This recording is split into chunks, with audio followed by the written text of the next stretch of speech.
You're listening to the Experience Pros Radio Show, the most positive business talk show in America. Best-selling authors of Lists That Saved My Business and founders of the Extreme Customer Service Directory, Angel Tussey and Eric Raymer, are inspiring you to get your business right. They know that customer experience isn't just another thing, it's the only thing.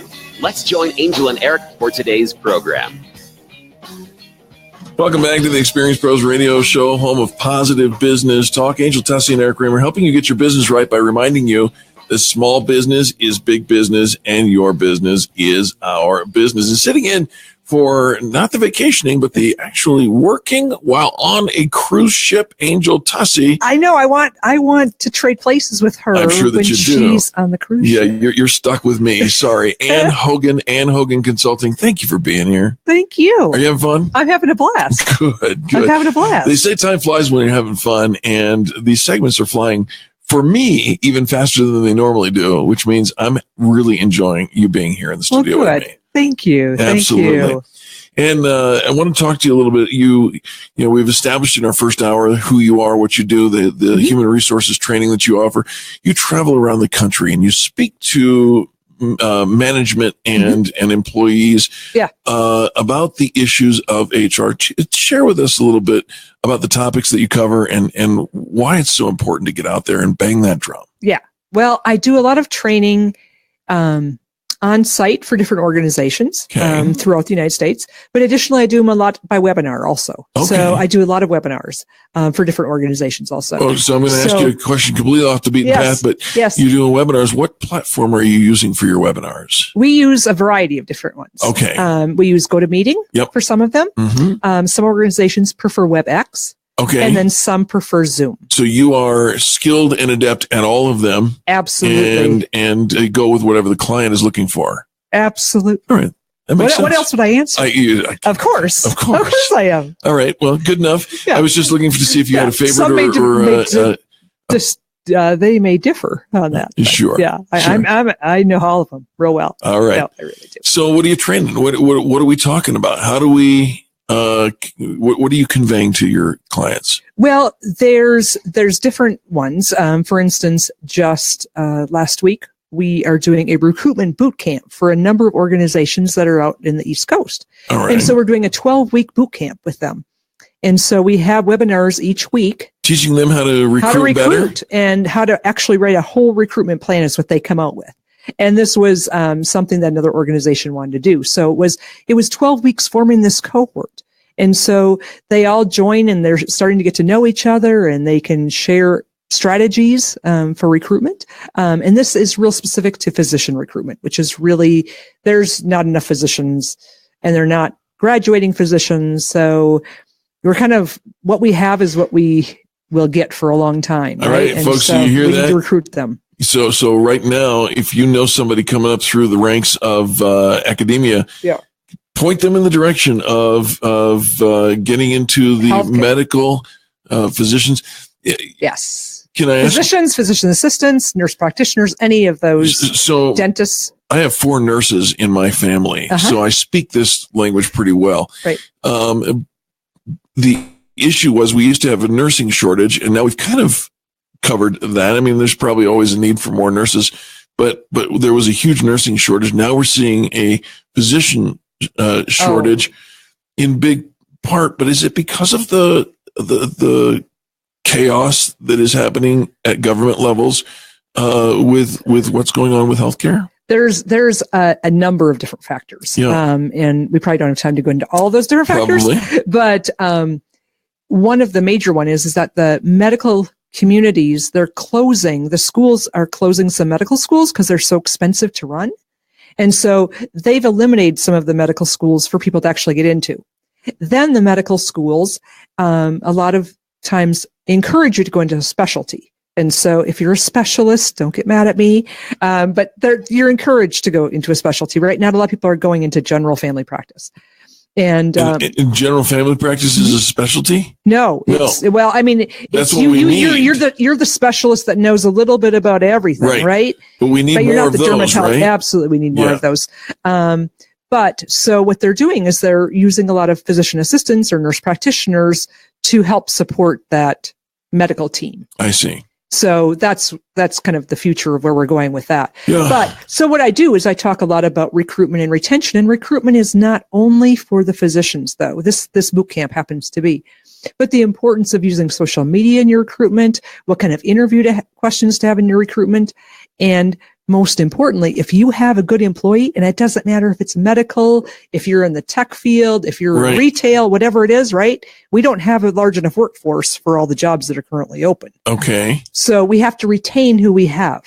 And it's not always through money, right? All right. Since you opened that door, it's not always through money. Let's get the battering ram and kick that door wide open. What else could it be? That if money is not the main motivator, then what is it? Well, money can be a motivator. You didn't say it wasn't the main motivator, but money can be a motivator because at some point, people have to be able to feed their family, pay their rent, all those things. So but once the nut's covered, what else? Once that's covered, your workplace culture has a lot to do with it. How flexible you are with people. Should I bring in a ping pong table? If you want to play ping pong, I'll play ping pong with you. I'm fishing for a reaction. I'll make a bet with you on ping pong. I'd lose completely. Okay. Bowling is another story. All right. But you have to be careful with those kinds of things, because what people really want to know is that you listen to their ideas, that their opinions count, and they want communication from you as the owner as to what is the direction and what do you expect. And are you seeing that millennials are more engaged and in tune to those questions than their predecessors? Oh, I think so. I think so too. I think so. I won't say I think so. I'm You're real certain sure of it. That. Yeah, I'm real sure of that. Our generation, right? We were brought up by our parents that they had usually one job, maybe two jobs. Right. They stayed the entire time. There was the pension. Yeah. There was, I don't want to say a better work ethic. I just think it was different. Sure. Right. Nowadays, when people are in school, they get progress reports every week. They know how they're doing, right? They're all tech. This is, they bring iPads to third grade, right? So they don't have to work the same way, right? So why can't they have some of the flexibility? Why can't they sometimes work from home? Sometimes they work at midnight. They challenge some of our beliefs. Yeah, because I didn't get that, by golly, and if I didn't get it, you don't get it either. Right. And so we have to be careful of that. And so the other things I train on are, of course, retention. Yep. Resolving conflict within your team. And I'm trying to never happens. No, not at all. Talk about bullying, passive aggressive behavior, people who avoid conflict, etc. Right. So that's a whole skill in of itself, because too often what we do is we promote kind of the best person on our team to suddenly be the manager. Right. Sure. And they don't have the skills, the people skills. And when you take them from manage them. Right. And when you take them from the population, all of a sudden you've got a population that is frustrated by their promotion, and now there's tension. Right. Then there's tension there. So, so that's one. And then also engaging your staff in customer service. So that's what I train on. Oh, let's not glance over that. We got a couple minutes before the break. Engaging your staff in customer service. We say, and correct me if I'm wrong, Ann, because if you correct me, then I'm going to have to go change the book that we wrote, List to Save My Business.